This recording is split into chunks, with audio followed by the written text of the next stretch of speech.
আজ আমি আপনাদের মাঝে গবাদি পশুর লেজের একটি মারাত্মক রোগ নিয়ে কথা বলবো। তা হলো গবাদি পশুর হঠাৎ করে লেজ পড়ে যাওয়া, ভেঙে যাওয়া বা লেজের পশম উঠে যাওয়ার কারণ। দ্বিতীয় ধাপে কথা বলবো গবাদি পশুর লেজ ভেঙে যাওয়ার আগের লক্ষণগুলো।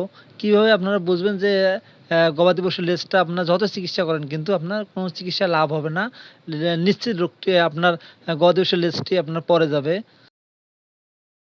সর্বশেষ ৩য় ধাপে কথা বলবো হচ্ছে আপনারা কি ধরনের আপনার চিকিৎসা নিলে বা আপনারা কিভাবে বুঝবেন যে আপনাদের গবাদি পশুর আপনার এই রোগটি হতে যাচ্ছে, তো তার আগে কি ধরনের ব্যবস্থা নেবেন এই বিষয় নিয়ে কথা বলবো। তো এখন আমরা মূল ভিডিওয় চলে আসলাম। তো গবাদি পশুর লেজ ভেঙে যাওয়ার আগের যে লক্ষণটা আপনার এই লক্ষণটা আমি এখন আপনাদের দেখাবো। তো যদি আপনাদের গবাদি পশুর দেখেন লেজটা গরু কামড়াইতে, কামড়াইতে এরম করেছে অথবা সেখানে ছিপটি ধরা যাকে বলি আমরা, ছিপটি ধরে বা এরকম আপনার অবস্থা হয় দেখেন লেজটা হলো এপাশে না ভাঙ্গা বা নড়ানড়ি করে অথবা লেজের মধ্যে দেখবেন আপনার ভেতরে সাদা অংশটা দেখা যাচ্ছে, তাহলে বুঝবেন যে আপনার এখানে চিকিৎসা করে আর কোনো লাভ নেই। যতই চিকিৎসা করেন না কেন এই লেজটি আপনারা টিকাইতে পারবেন না। কারণ আপনার প্রথমে কিছু লক্ষণ আপনারা দেখতে পেরেছেন, ওই লক্ষণ অনুযায়ী আপনারা গবাদি পশুটাকে চিকিৎসা করেন নাই বা এই গরুওয়ালা করেন নাই বিধায় এই সমস্যাটা হয়েছে। তো ২ দিন পর কি অবস্থা হয় আমি আপনাদের দেখাবো। এই একই গরু। তো ২ দিন পর দেখেন আপনার লেজটা পড়ে গেছে। তো ১ম যেটা বলেছিলাম যে এই যে অবস্থা দেখে আপনার চিকিৎসা করে কোনো লাভ নাই। যদি দেখেন যে এই অবস্থায় ভিতরে সাদা হয়েছে। তো যাই হোক আপনার ২ দিন পর কিন্তু আমার লেজটা পড়েছে। আমি কোনো চিকিৎসা দিইনি। কারণ চিকিৎসা দিয়ে ওখানে কোনো লাভ নাই। কারণ ওটা শেষ পর্যায়ে আপনার ২ দিন পরেই আপনার লেজটা পড়ে গেছে। তো যদি লেজটা আপনার পড়ে যায়, পড়ে যাওয়ার পর আপনারা অ্যা কে আপনাদেরকে কিছু আপনার নিয়ম মেনে নিতে হবে। অ্যা অ্যা নিয়ম অনুযায়ী চলতে হবে। যেহেতু পড়ে গেছে, পড়ে যাওয়ার পর তো আর কোনো আপনার করার কিচ্ছু নাই। লেজটা ভেঙে যাওয়ার পর তো আপনারা ১ম এ এটা কাজ করবেন। এখানে আপনারা ভায়োডিন দিয়ে আপনার এই জায়গাটা পরিষ্কার করবেন যাতে এখানে ধুলাবালি বা মশা-মাছি না বসে। আর যদি ধুলাবালি ভরে, মশা-মাছি ভরে পড়ে তাহলে দেখবেন এই রোগটা আপনার দিন আপনার উপরের দিকে যাচ্ছে। আর যদি কোনো ক্ষেত্রে দেখেন যে রোগটা উপরের দিকে যাচ্ছে তাহলে লেজটা কিন্তু আরেকটু উপরেই আপনার কেটে দিতে হবে। এটা গ্যাংরিং রোগ নামে একটা রোগ আছে বা বইয়ের ভাষায় বলা হয় আপনার লেজ নেক্রোসিস রোগ। তো এই রোগটি হলে কিন্তু আপনার আস্তে, আস্তে লেজটা উপরের দিকে যায়। আপনার নষ্ট হতে যাবে। তো যাই হোক এই অবস্থায় আপনারা স্যাভলন, ডেটল আপনার দিয়ে ভালো পরিষ্কার করাবেন। আর এখানে আপনি ২ টাই ইনজেকশন করবেন। ১ম হচ্ছে আপনার অ্যান্টিহিস্টামিন ফেনাডিল ইনজেকশন করবেন। যেহেতু এখানে প্রচুর চাটাচাটি করেছিল যার কারণে আপনার লেজটা কিন্তু খুব দ্রুত আরো পড়ে গেছে। মানে ও দাঁত দিয়ে কামড়াইছে, কামড়াতে, কামড়াতে এখানে ইনফেকশন হয়ে বেশি করে আপনার লেজটা এজন্য পড়ে গেছে। যাতে এখন চুলকাচুলি না আর করতে পারে। চুলাচুলি করলে বা চাটাচাটি কামড়াকামড়ি করলে এখানে ব্লাড আসতে পারে। হঠাৎ করে দেখবেন যে অতিরিক্ত ব্লাড ছুটলে গরু হয়তো মারাও যেতে পারে।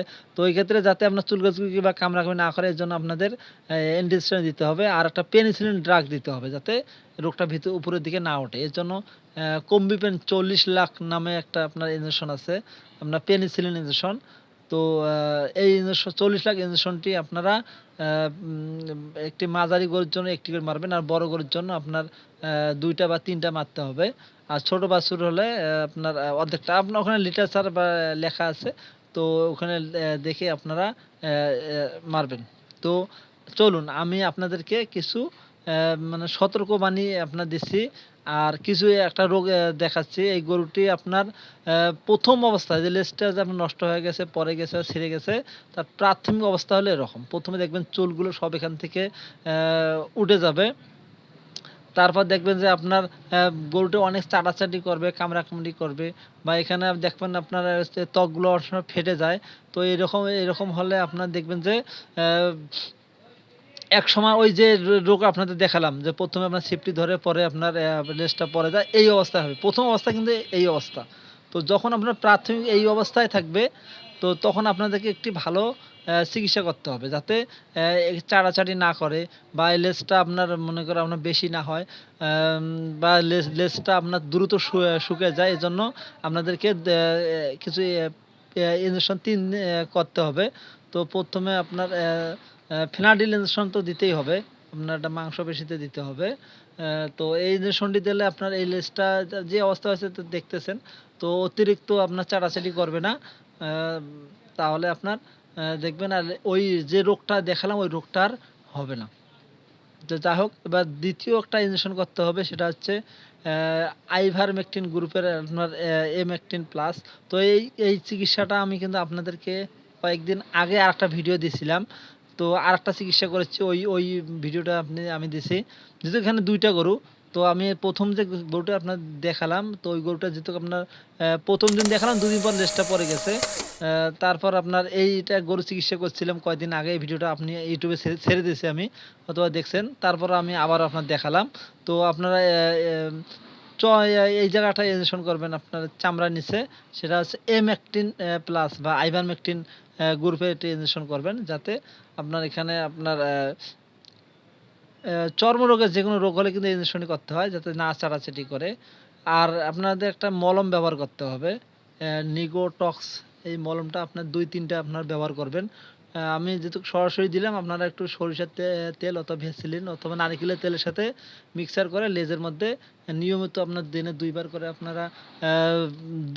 করে আপনারা মালিশ করবেন। তাহলে দেখবেন যে এই রোগটা থেকে আপনারা রেহাই পাবেন। না হলে দেখবেন এখান থেকেই কিন্তু শুরু হবে সেই গ্যাংরিং রোগ, লেজ পড়ে যাওয়া, লেজ ভেঙে যাওয়া, বা লেজে যত রোগ আছে এখান থেকেই শুরু হবে।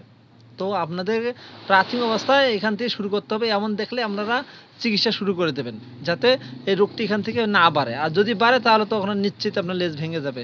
যাই হোক, অনেক বড় ভিডিও হলো। ধন্যবাদ, ভালো থাকবেন, সুস্থ থাকবেন।